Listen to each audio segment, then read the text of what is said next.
ወጣቶች ህይወታቸውን በተረጋጋ መንገድ ይመሩ ዘንድ ምቹ ሁኔታዎችን በመፍጠር ላይ መሆኑን የሰሜን ሸዋ ዞን ስራና ስልጠና መምሪያ አስታወቀ።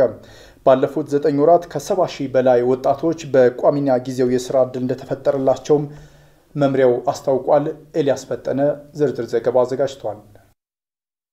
የሰሜን ሸዋ ዞን ስራና ስልጠና መምሪያ በ2015 ባጀት ዓመት ከ100,000 ለሚልቁ የዞኑ ወጣቶች ቋሚና ጊዜያዊ የሥራ ዕድል ለመፍጠር አቅዶ ነበር ወደ ስራ የገባው።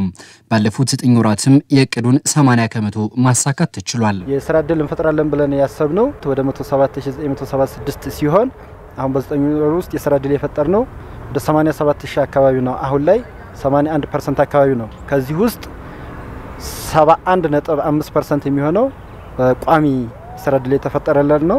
የሚጠበቀው አጠቃላይ ከአመቱ 80% እንዲሆን ነው እና አፈጻጸማችን ጥሩ ነው ብሎ መውሰድ ይቻላል። ከወር ወደ ወር እየተሻሻለ የመጣና እያደገ የመጣ ነው። ሌላው ከዚህ ውስጥ 75% የሚሆነው የወጣቶች በቀጥታ በወጣት እድሜ ክልል ውስጥ ያሉ ናቸው ማለት ነው። የሥራ ዕድል ከመንፈጥርላቸው በጊዜያዊና በቋሚነት 50% ውስጥ እንደሆነ ይፈልጋል። አሁን ኦልሞስት 50% ላይ ደርሰናል ማለት ነውና ይሄን በ9 ወር ውስጥ አሳክተናል ማለት ነው። ወጣቶች በተረጋጋ መንገድ ህይወታቸውን እንዲመሩ ለማድረግ የሥራ ዕድሎች መመቻቸት አለባቸው የሚለው መምሪያው ለዚህም ምቹ ሁኔታዎችን በማመቻቸት ዘርፉ ውጤታማ እንዲሆን ለማድረግ እየሰራ ስለመሆኑ መምሪያ ኃላፊው ተክሌ ሸንቁት ተናግረዋል።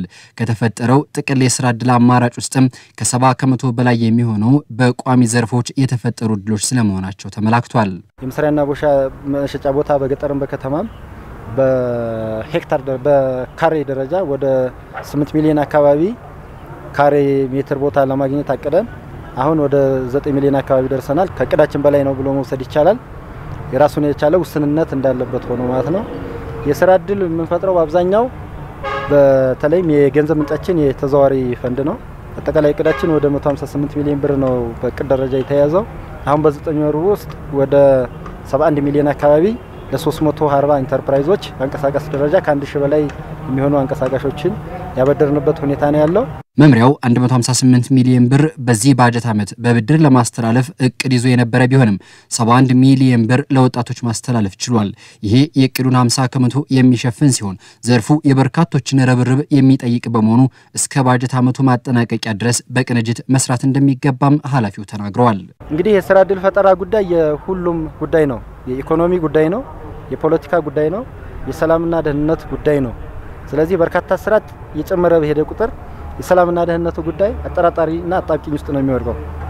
የፖለቲካም ጉዳይ ነው ስንል ስራት እየበዛ በመጣ ቁጥር በዓለም ላይ የበርካታ ስርዓቶች መለወጥና ለበርካታ አመጾች መነሻ ይሄ ስራት ነው። ስራት እየበዛ በመጣ ቁጥር አጠቃላይ ኢኮኖሚውም ፖለቲካው ማህበራዊ ጉዳዩና የሰላምና ጸጥታ ስራው ተዛባ ነው የሚሆነውና ይሄ ስራ ደግሞ የጋራ ስራ በመሆኑ ባለሀብቱም መንግስታዊ የሆኑና መንግስታዊ ያልሆኑ ድርጅቶችን በጋራ በመረባረብ የየድርሻችን እንድንወጣ በዚህ አጋጣሚ ጥሪ ማስተላለፍ ፈልጋለሁ። በተለያዩ አማራጮች የሥራ ዕድሎች ከተፈጠሩ በኋላ የሚያጋጥመው የገበያ ትስስርና ሌሎች መሰል ችግሮችን ለመፍታት ከአጋር አካላት ጋር በቅንጅት እየተሰራ መሆኑን መምሪያው አስታውቋል።